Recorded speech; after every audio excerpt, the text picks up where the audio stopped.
बाबा द्वारा 19 तारीख को 7 से 9 बजे के मध्य में मृतका उषा देवी उर्फ बड़ी की गला दबाकर हत्या की गई और शव को वहीं मंदिर के पास में फेंक दिया गया। यूपी के जिला बरेली में महिला की हत्या की उस सनसनीखेज वारदात का पुलिस ने चौंकाने वाला राजपाश कर दिया है, जो सीबीगंज के खड़ौआ मंदिर में अंजाम दी गई थी। चूंकि वारदात मंदिर से जुड़ी थी, इसलिए एसपी सिटी राहुल भाटी ने खुद पूरे केस की मॉनिटरिंग की और 7 दिन के अंदर ही कातिल को सलाखों के पीछे भेज दिया।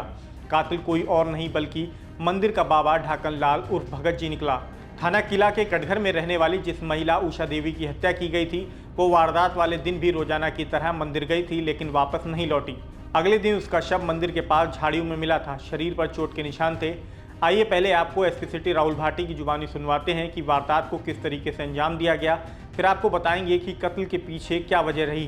देखिए, थाना सीबीगंज में 20 जुलाई 2024 को सुबह तकरीबन 12 बजे सूचना प्राप्त हुई कि एक महिला का ग्राम खड़ौआ में स्थित एक मंदिर के पास में एक शव मिला है।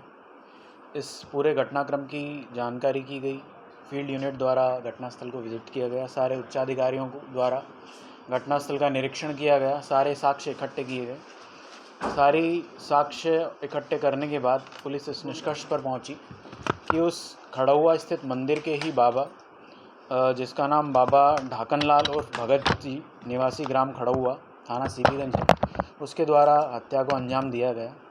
और 19 तारीख की रात्रि की लगभग में ही घटना को अंजाम दिया गया था। और अभियुक्त के द्वारा पुलिस को लगातार 19 तारीख की रात्रि से ही अगले दिन 20 तारीख तक अभियुक्त द्वारा गुमराह किया गया। और अभियुक्त लगातार मृतका के बेटी और बेटे के संपर्क में था। बेटे और बेटी द्वारा लगातार अपनी मां को ढूंढने का प्रयास किया जा रहा था। अभियुक्त द्वारा लगातार मृतका के बेटे और बेटी को गुमराह किया गया और किसी न किसी कारणवश मंदिर पर, जहां उसने डेड बॉडी को फेंक रखा था, वहां पर नहीं जाने दिया।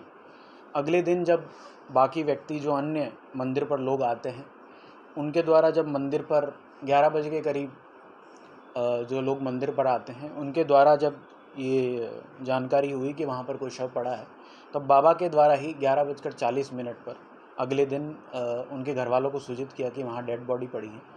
बाबा ने पूरा अपनी इस तरह की कूट रचित कहानी रची ताकि वो किसी न किसी व्यक्ति को उसमें गवाह बना सकें कि शव उसके द्वारा ढूंढा गया है और मुझे इसकी कोई जानकारी नहीं थी। जबकि बाबा द्वारा ही घटना कारित करके मंदिर के समीप ही शव को फेंक दिया गया था।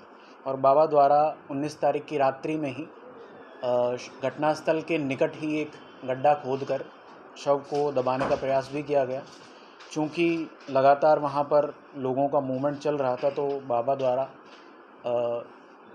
उस शव को गड्ढे में गाड़ कर ठिकाने लगाने का प्रयास असफल रहा।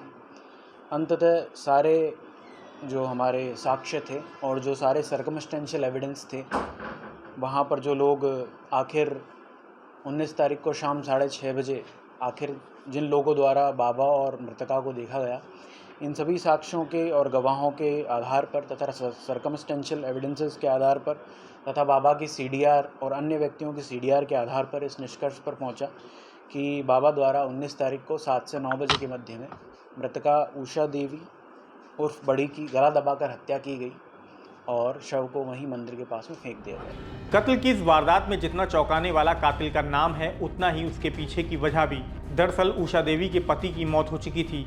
वो पिछले 18 सालों से रोजाना मंदिर जाती थी और रात में 8 बजे तक वहीं रुकती थी। बताया जा रहा है कि उसके मंदिर के बाबा भगत जी से अवैध संबंध थे। वही उसका भरण पोषण करता था। दान पेटी में आने वाले रुपयों में से कुछ हिस्सा महिला को भी देता था। इसे लेकर बाबा के घर में विवाद होता रहता था, इसलिए उसने महिला को रास्ते से हटाने की साजिश रची। पहले मंदिर में गला दबाकर उसकी हत्या की, फिर शव को मंदिर के पास खोद कर रखे गए गड्ढे में दबाने का प्लान था। मगर लोगों के मंदिर आने जाने के कारण शव को दबा नहीं सका, तो अगले दिन बेहद शातिर तरीके से दूसरे लोगों को साथ लेकर शव ढूंढवाता रहा ताकि किसी को उस पर शक न हो।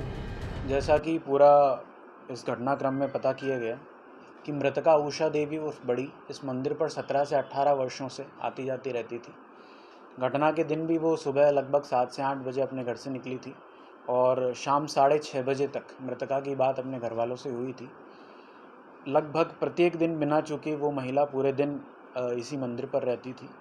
जैसा कि गांव खड़ौआ में लोगों से बातचीत की गई, पता किया गया, तो पता लगा कि बाबा का इस महिला मृतका से संबंध था।